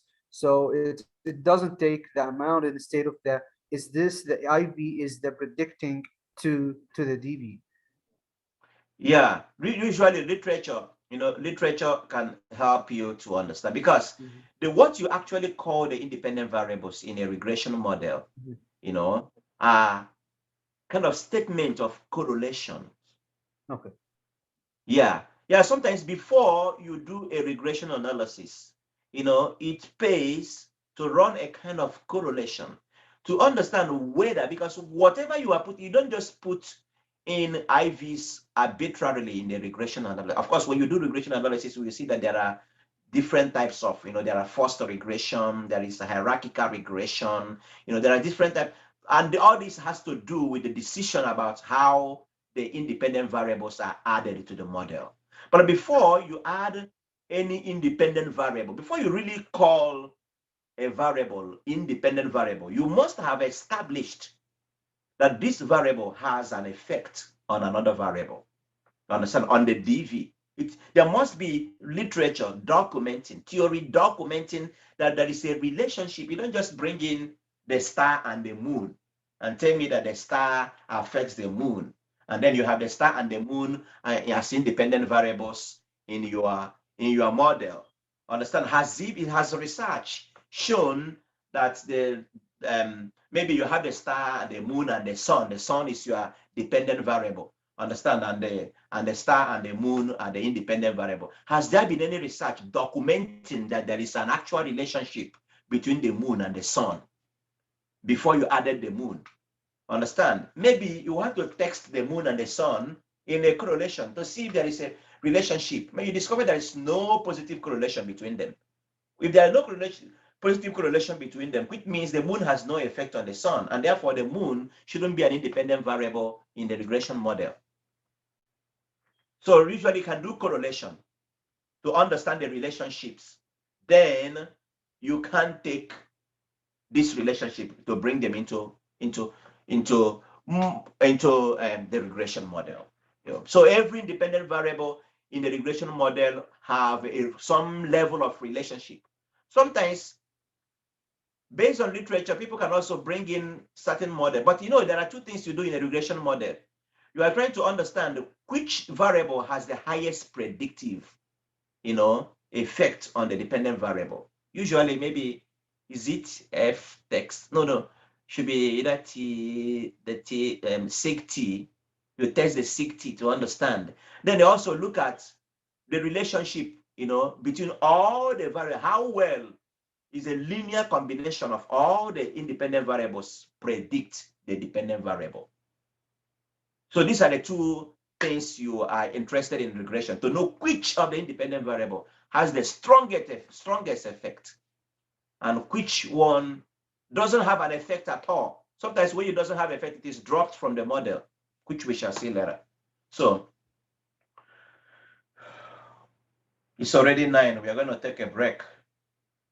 I'm going to return by 9:20.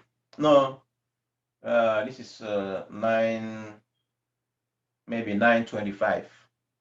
We return by 9:25. But meanwhile, I will stick around here to, we can discuss some other extracurricular stuff. Amrik, I admire the way you relax. What about we continue? I wish I have your kind of seat. My own is like my body is hurting. I sit here so much like a reclining chair. Look at the kind of seat I have. Oh man. Very old-fashioned, when you sit on this seat for 3 hours, your body will be itchy. Yeah, I can't do that. Mine turns into a recliner, so I can just. Oh my God, I enjoy it. Even during class, I admire the way you relax. Otherwise, I wouldn't make it. For the previous session, how can I reach them? How can I get the previous sessions? Yeah, they recorded it on Zoom. It's recorded on Zoom. Yeah, I mean, we have You can order them from Amazon. Yeah, we have a folder on Google Drive. The Zoom recordings on Google Drive. No, Clement, they are available on Amazon. He can order them from there. I'm just kidding. Mohammed, you're a funny guy. That before. Oh my God. I wish I can find a recliner. I'm just hoping someday I'll be driving along the street and see people who throw out good stuff. Yeah, seriously. Yeah, this seat is like when you are sitting for like 3 hours or 2 hours at a place. This kind of seat can contribute to more stress. Yeah. Sir, do you got my email so I can get the all session or not? Send it on the WhatsApp. Oh. Yeah, send it to the WhatsApp. I send you a private message. Send it to the WhatsApp.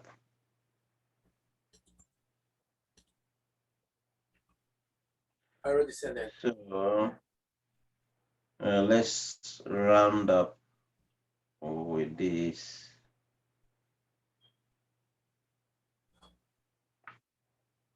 So here we have kind of descriptive statistics. So univariate descriptive, the mode, the median. Clement, can you share this please on the driver, Jade? I mean, on the They are Gmail there. driver? They are there. Gmail They are all there already shared. They are all there already. Okay, thank you. So yeah, so variance, measure of how spread out it is a distribution is, the standard deviation, how much scores deviate from the mean. So these are all univariate. So, but our major interest here is on the bivariate, multivariate inferential statistics. So chi-square compares observed frequencies to expected frequencies. Is the distribution of sex and voting behavior due to chance, or is there a difference between the two sexes and voting? So it's just the observed frequencies and expected frequencies. Then the t-text looks at the difference between two groups on some variable of interest. The IV must have only two groups, male or female, graduate or undergraduate. So this is for t-text, only two groups. Example, do males and females differ in the amount of hours they spend shopping in a given month? Males and females are the variables. So ANOVA takes the significance of group differences between two or more groups. The IV has two or more categories. Yeah, because sometimes you can have one variable with two levels of factors. So only determines that there is a difference between groups, but doesn't tell you which one is different. Those SAT scores differ for low, middle, and high income students. So we have here low, we have here middle, and here we have low, middle, and income. So kind of two groups of students, and then the dependent variable here is income. So two groups evaluated on income status. We have the ANCOVA, where you have a covariate. Same as ANOVA, but as a control of one or more covariates that may influence the dependent variable. Those such scores differ for low, high, middle income, are controlling for single stroke dual parenting, which means it has been established that single and dual parenting do have an effect on the define, because a covariate must have is a variable that have a significant influence on the dependent variable. So when you control it, then you can actually establish the variances on the DV contributed by these three different groups. MANOVA, the same thing, same as ANOVA, but you can study two or more related DVs while controlling. So now you have more than one independent or two or more independent variables. So controlling between the DV. If the DV are not correlated, then separate ANOVA is appropriate. Yeah. So the dependent variable while controlling for if the DVs are not correlated. So what does it mean here? If the DVs are not correlated. So which means you must have established that is a correlation, between the dependent variables. If not, If there is no correlation between the two dependent variables, the DVs you have, then you might need to go for ANOVA. So does ethnicity affect reading achievement, mass achievement, and overall scholastic achievement among sixth graders? So here we have ethnicity, we have reading achievement, we have mass achievement, and we have overall scholastic achievement among sixth graders. So what is the DV here? What are the DVs involved in this question? If you ask to figure out, because that's usually the difficulty in most of these tests. Does ethnicity affect reading achievement, mass achievement, and scholastic achievement among sixth graders? What are the DVs and the IVs? Right. Yeah. What are the DVs? Was in maneuver? In maneuver, you know, same as ANOVA, but you can study two or more related dependent variables, which means you have two dependent variables while controlling for correlation between the DV. So you have two dependent variables in maneuver. What are the two dependent variables you have here? Ethnicity and sixth graders. Exactly. Exactly. So that's the things you need to figure out when doing most of these tests. But I would never dare to try using any of this in a dissertation, because that way. So now all these about okay, bi and multivariate inferential statistics, looking about differences of groups. Now the next is relationships. So now in relationships, takes on correlation, two variables to determine the relationship, or association. Do two co-vary? Does not distinguish between the dependent and independent variables. Yes. So the amount of damage to a house on fire and the number of firefighters at the fire. These are, the two different variables. Amount of damage and the number of firefighters. So how does it co-vary?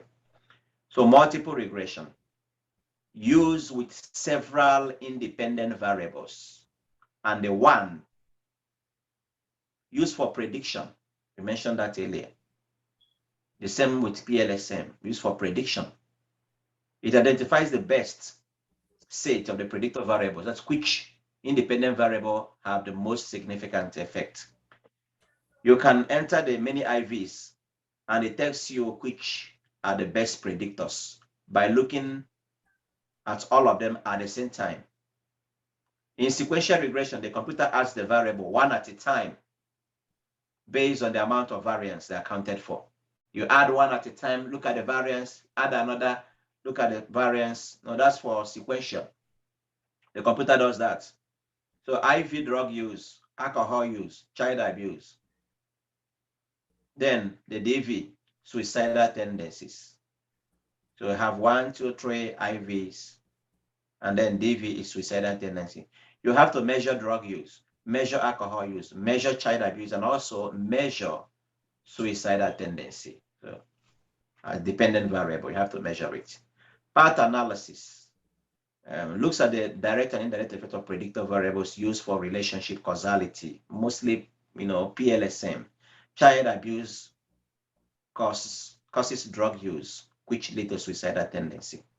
So then we have a logistic regression. This is a different type of regression, group membership. We weren't taught about this, in class. They just mentioned it. Like multiple regression, but the DV is a dichotomous variable. So the DV is a dichotomous variable. So logistic regression estimates the odd probability of the DV occurring at the value of the IV. What are the odds of a suicide occurring at different levels of child abuse? Now, I have to rotate. Let me see if I can be able to rotate this. How do I rotate this on Zoom? Oh no, or from my Let me think about how to rotate. Let me, okay, on Google Docs, let me see if I can rotate it. Is there any way, possible way to rotate this? Because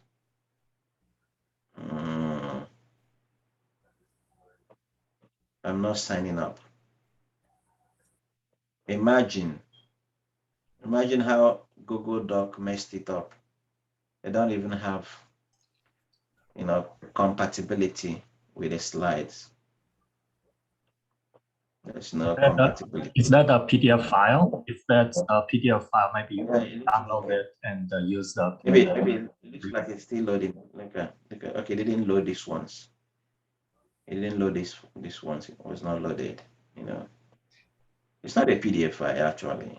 Maybe it's something wrong, and then the rest. Let me figure out a way to. I'm looking at how to rotate. What would be, who has a fast suggestion on how we can connect? And the Zoom doesn't have, like I was expecting to have a control here. You have only zoom in and zoom out. You don't have any way to rotate this document. How do I? Let me try opening it with another app. Doc Hub. Do I have that app on my phone, on this computer? Do I think I have it? I don't know. The way they formatted it, maybe to make it very legible to be read. That's why this one is taking me to something else. And no. Okay, yes, it has a rotation here. I can be able to rotate, but who knows if they are going to give me the permission to do that? Okay. Okay, let me see. Why? Look at it's not highlighted. Why? Because maybe they want me to sign in and pay or what? Funny people. Funny people and their softwares.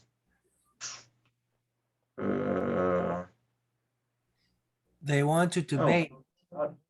How do I present this? Because we all need to reason through this We can document flip before our computer screens. It's okay.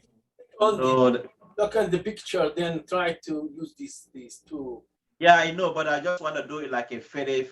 Had it been I copied it out, maybe screenshotted it before now, I would have made more sense to it. But a different way, copy and paste it in somewhere else.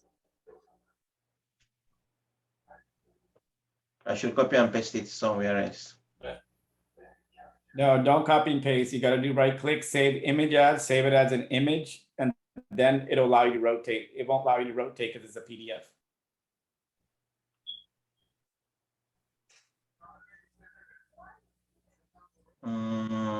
That's why I'm not good friend with the Mac, because you have a lot of instructions. It's not flexible. It's not flexible. Yeah. Okay, so I downloaded it to my system, and Mac is very good. Mac is really very fast. That's one thing but it doesn't rotate in the vertical. This is absolutely a problem with the way this document. Oh, there you go. Okay, there I go now. Yeah. Thank God I finally got it.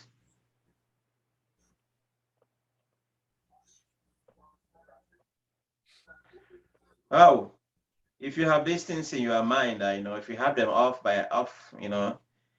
it's gonna be very, very, very, very helpful.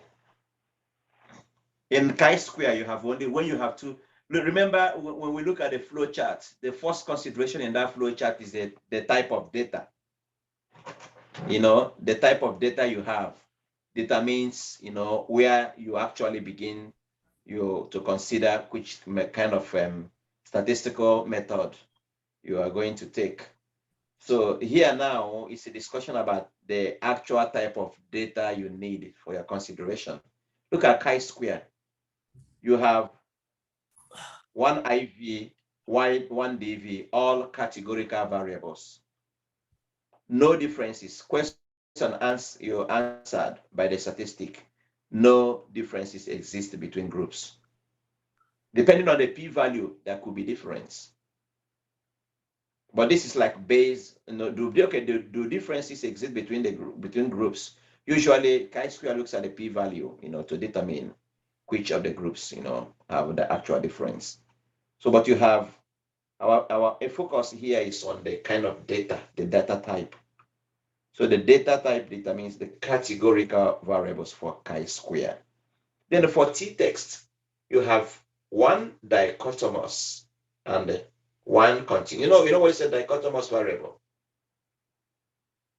What is it?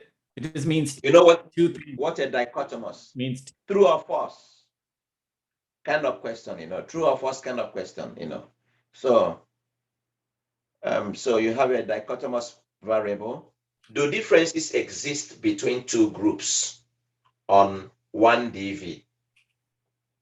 So one continuous, one dichotomous. Then ANOVA have only one IV, one categorical, and one continuous. Do differences exist between two or more groups on one dependent variable? On one dependent variable. Do differences exist between two or more groups on one dependent variable? And what you have here is one categorical and one continuous variable. MANOVA, you have one categorical but plus two continuous. Okay, no, ANCOVA. ANCOVA, you have one categorical plus one continuous and then one control. Do differences exist between two or more groups after controlling for covariates, one or more on one DV? These are the kind of questions that may be your hypothesis, understand? And then which you set out to test based on differences between groups. So MANOVA have one categorical plus two continuous, no control variables. Do differences exist between two or more groups on multiple DVs? Multiple analysis of variance. So multiple DVs. Then in MANCOVA, you have same one categorical, two continuous, and one or more covariates. Do differences exist between two or more groups after controlling for covariates on multiple DVs? So we have the correlation. You can copy, you can just screenshot this, so you can print it out and then paste it on the wall of your paper or your door. So that if you are going out any day, any morning, coming out back, you always see this, because it is absolutely necessary in order to determine, what kind of research you want to do, what questions you are asking, and what questions have been answered by the statistic. Look at correlation. Correlation is dichotomous or continuous. Usually correlation is like two continuous variables, two numerical variables.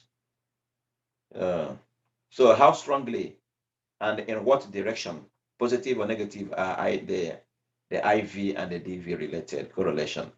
But usually you don't really have a true independent variable, but there may be a variable that is responsible for the changes, but you don't call it a true. So the emphasis is on true independent variable in correlation. So if you don't have a true independent variable, you do correlation. So maybe you need to research more to find out what is that true. So multiple regression. In multiple regression, you have the IVs are usually dichotomous or continuous. Dichotomous means it could be yes or no, which means you can code. If it is maybe a code 1 for true and 0 for false, 1 for male and 0 for female, or 1 for male or 2 for, depending on the way you want to code your data, code all the dichotomous, variables involving like a way traffic, like yes or no kind of variable. So how much variance in the DV is accounted by the linear combination of the IVs? That's one question. Then how strongly related to the DV is the beta coefficient for each IV? Usually it is all about the IV that is the highest predictor, and also the multiple combination of all the IVs, how well they predicted the IVs for multiple regression. Path analysis is plus 2 IVs, dichotomous or continuous, and then 1 continuous, no covariates. And then logistic regression plus 1 categorical, 1 dichotomous. Usually what we do more in, unfortunately, the PLSM is still missing here, understand? But you can always relate the PLSM with the multiple regression. PLSM, you can have IVs maybe 3, 4, 5, even more, and then the DVs could be 1 or 2, but usually it's all 1 dependent variable.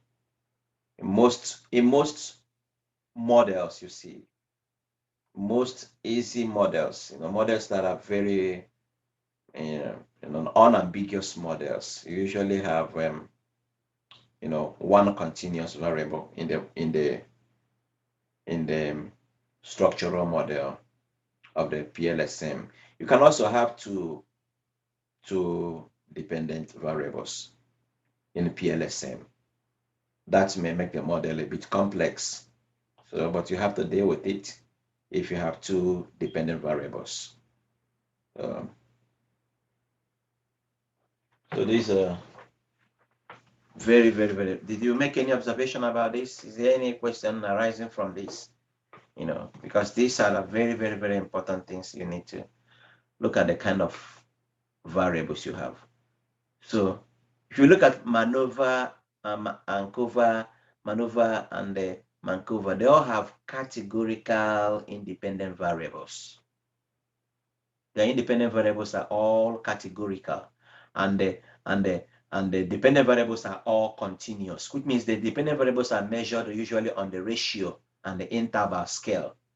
And all these categorical variables are like numerical. They are like what is the lowest level of measurement we have? Who reminds me the lowest level of measurement where we have the categorical variables? We have ratio and intervals are on the numerical scale.